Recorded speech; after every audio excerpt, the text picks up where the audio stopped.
1001 Solve Problems in Engineering Mathematics, Day 2, number 76 to 80. So, this is all about factoring, cube of binomial, and perfect square trinomial. Okay, so let's start. Number 76. Factor the expression x squared plus 6x plus 8 as completely as possible. So, quadratic trinomial ito. So, trial and error lang para sagutan itong problem na ito. So, we have x squared plus 6x plus 8. So since walang coefficient itong x squared or 1 lang, so ang factor niyan ay nakaganitong form. Factors of x squared, x and x.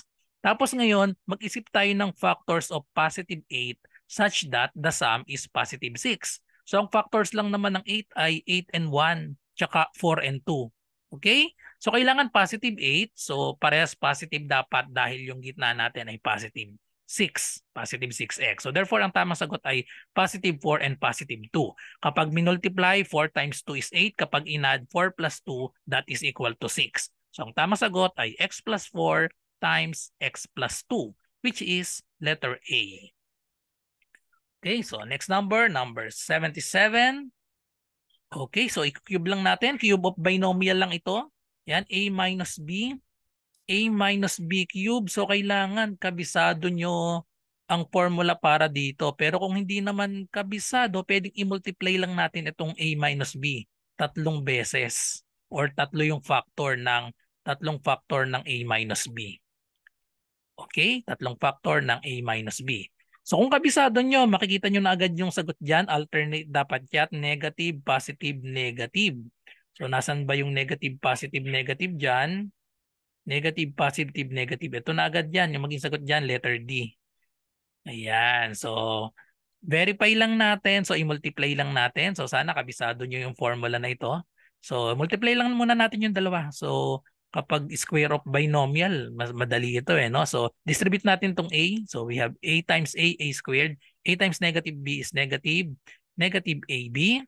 Then distribute negative B times A. So negative AB, negative B times negative B is positive B squared. So i-add lang natin, may 1 ito parehas na invisible. So we have A squared minus 2AB plus B squared. And then multiply sa another A minus B.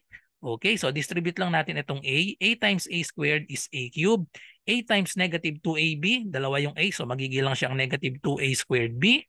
A times B squared, so kopyahin lang natin, plus AB squared. Distribute B to negative B to A squared. So negative A squared B, negative B times negative 2AB. So magiging positive 2A, dalawa yung B, so B squared. Negative B times positive B squared is negative B squared. Then add lang natin yung gitna. So we have A cube, may invisible na 1 dito, negative 3. A squared B, may 1 din dito. So we have positive 3A, B squared, and then bring down. So ito pala ay B cube, sorry. B, negative B and times B squared, B cube. So minus B cube. So therefore the answer is letter D. Alternate dapat. A cube minus 3A squared B plus 3AB squared minus B cube. Or may pattern yan. Papapansin nyo may pattern ito. Yung exponent natin pababa. Yung A pababa. 3, 2, 1. Tapos yung B naman pataas naman. Ito walang B, tapos may B, tapos B square, B cube. Para halimbawa mag-add tayo na ang hinahanap natin ay A plus B to the fifth. So madali nating malalaman yan. Yung exponent natin ay pababa dapat. Pababa yung A. So magsisimula tayo dyan. A to the fifth. Tapos we have A to the fourth. We have A cube, A squared, A. Tapos yung dulo ay wala ng A. Tapos, so, yung B naman, yung pinakadulo natin, B to the fifth. Tapos ito magkakaroon ng B to the fourth. We have B cube, B squared, B. Tapos ito walang B. Tapos yung sign lahat nila ay positive. Positive lahat yan. Dahil pag positive, positive lahat. Tapos meron pang coefficient yan, yung nakamultiply. So paano naman natin makukuha yung coefficient? Kukunin natin yung Pascal's triangle. So ito yung exponent nito 0. Ito exponent nito ay 1. So yung susunod exponent na 2. So ina-add lang natin lahat ng dulo niyan 1. Tapos itong gitna 2. 1 plus 1, so dito 2. So tapos dalawang dulo ulit 1, i-add lang natin to 1 plus 2 we have 3, 2 plus 1, 3 ulit yan. So ito na yung hinahanap natin, a minus b cube.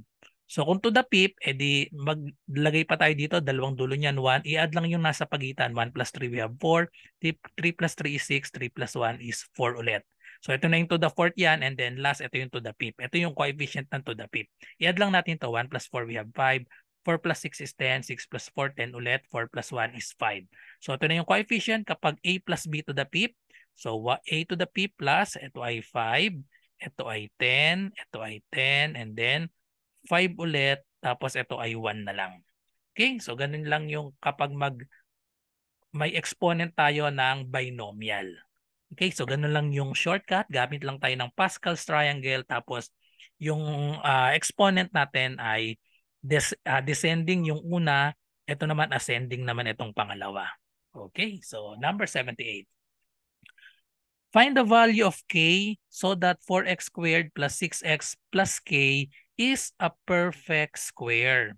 So perfect square trinomial daw. So ang gagamitin natin dito ay yung pag nag-square tayo ng binomial, a plus b square equal yan sa a squared plus 2ab plus b square. Okay, so parang pabaligtad ang gagawin natin, nasa ganitong form, trinomial, ilalagay natin sa ganitong form. So paano ba natin makuha yung magawang perfect square trinomial ito? Kailangan yung gitna natin, itong positive 6x, so isulat natin muna 4x squared plus 6x plus k. So para maging perfect square trinomial yan, so dapat nasa ganitong form, a squared plus 2ab plus b squared, so magiging ganito siya.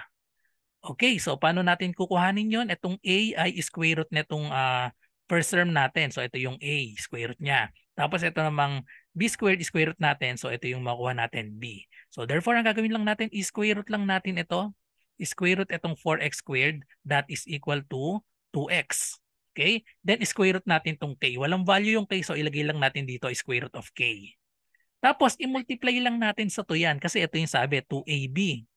Okay, so square root na itong a squared, ito na yon. Square root nung b squared, so yun na nga yung k, so square root of k lang. Tapos i-multiply pa natin sa 2.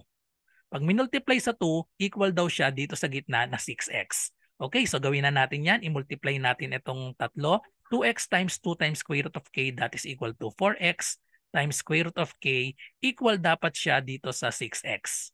So just solve for x, solve for k. So may x parehas, so pwedeng i-cancel itong x dahil may x parehas sa both sides natin. So we have 4 square root of k is equal to 6. Then kailangan kayang masolve natin, divide both sides by 4. So yung nasa choices natin, puro decimal. Kaya gawin natin to decimal na lang. So square root of k is equal to 6 divided by 4, that is equal to 1.5. Then square root of k yan, para makuha yung k, square natin both sides. So square both sides, so therefore k is equal to 1.5 times 1.5, that is equal to 2.25. So therefore, the correct answer is letter D. Okay? So next number 79. Factor the expression 3x cubed minus 3x squared minus 18x. Okay, so rewrite lang natin 3x cubed minus 3x squared minus 18x. So mag-start tayo dito sa common. Dahil may common ito, 3x cubed. So 3x squared and then 18x. So itong 3 may common sa 3. Tsaka 18. Ano ang common sa 3 and 18? Ang common dyan ay 3. So i-factor out natin yung 3. Tapos sa x naman, lahat sila may x. So we have x cubed, x squared, and x. Ano yung pinakamababang exponent? Yun ay itong x. So pwede nating i-factor out yung 3x. So ngayon lalagyan natin sa parenthesis yan. So ayun, naka 3x, naka-factor out na nga yung 3x dito. Tapos i-factor out natin yung 3x. Ano yung number dapat dito or ano yung term dito na kapag minultiply ay 3x cube dapat siya. So therefore, meron ditong x squared. Since pag minultiply 3x times x squared is equal to this. Okay? Minus 3x times something is equal to this. So therefore, ang matitira dito or finactor out natin yung 3x, so may matitirang x dito. Then ito naman, yung technique pala, dinidivide lang dito. Dinidivide. So 18x divided by 3x, that is equal to negative 6. Okay, so tapos, meron na tayong quadratic trinomial. So ngayon, ifa-factor naman natin tong quadratic trinomial natin. X squared, ang factor niyan ay x and x. Factors of negative 6 such that the sum is negative 1. So ang factors ng negative 6, dalawang pair lang yan, 6 and 1, 3 and 2. So negative, so opposite sign dapat. So kailangan ang sum is negative 1. So para paging negative 1 ang sign, ang kukuhanin nating factor ay negative 3 and positive 2. Pag minultiply, negative 3 times positive 2 is negative 6. Pag inadd negative 3 plus 2, that is equal to negative 1, which is the middle term. So therefore, ang tamang factor 3x times x minus 3 and x plus 2. So hanapin natin dito, x minus 3x plus 2. Okay, pare-pares pala siyang 3 and 2, na iba lang yung sign. So therefore, the correct answer is letter A. 3x times x minus 3x plus 2. Okay, so last number for this video, if p minus q equals 5, p minus q equals 5, equation number 1, and p times q equals k over 2, then ang hinahanap natin ay p squared plus q squared. Okay, so ito yung hinahanap natin. So sa pag ganitong mga problem, basta nakakita kayo ng ganitong p minus q or p plus q, tapos may given yung ang hinahanap, ito yung sum nila, sum ng square, tapos given yung product. So ang ginagawa lang dyan, square nyo itong p minus q equals 5. Yung equation 1, square natin both sides. So we have p minus q, square natin both sides, equals 5 square. So apply natin yung square of binomial. So square of binomial, square the first term, magiging siyang p squared minus twice the product of first and second. So minus 2pq, and then square of the last term, q squared, equals 5 squared, that is equal to 25. So square lang natin to, expand lang natin to, kasi ayun na yung hinahanap natin, p squared plus q squared. So i-regroup natin, so we have, pagdikitin natin yung p squared plus q squared. So ito yon, pinagdikit ko lang, and then minus 2pq equals 25. Kasi yun yung hinahanap natin, ito na yon, p squared plus q squared. Tapos itong minus 2pq, meron tayong value ng pq. Ang value ng pq, ito, we have k over 2. pq is equal to k over 2. Okay, so i-substitute lang natin dito yan. So we have p squared plus q squared. So ito na yung hinahanap natin. Minus 2pq, the value of pq is k over 2. Okay, equals 25. Then simplify lang natin. So pwedeng ma-divide ito, 2 divided by 2. So therefore, and then yung matitira dito, negative k. Tapos yung negative k, ilipat natin sa kabila.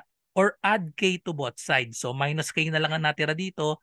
Add k to both sides. So mawawala na yung negative k dito sa left.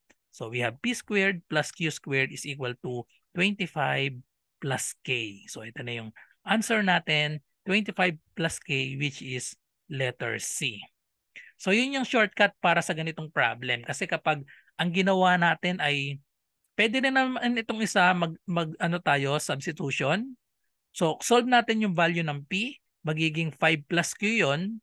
Halimbawa, ganito, yung p magiging siyang 5 plus q. Tapos itong 5 plus q, pwede nating i-substitute dito sa value ng p. Then magkakaroon pa tayo dyan ng quadratic. So ang masasolve natin dyan ay p tsaka q, tapos ang hinahanap p squared plus q squared. So ito yung ginawa ko, ito yung shortcut. So kaya kailangan kabisado nyo ito pag nakakita kayo ng ganyan.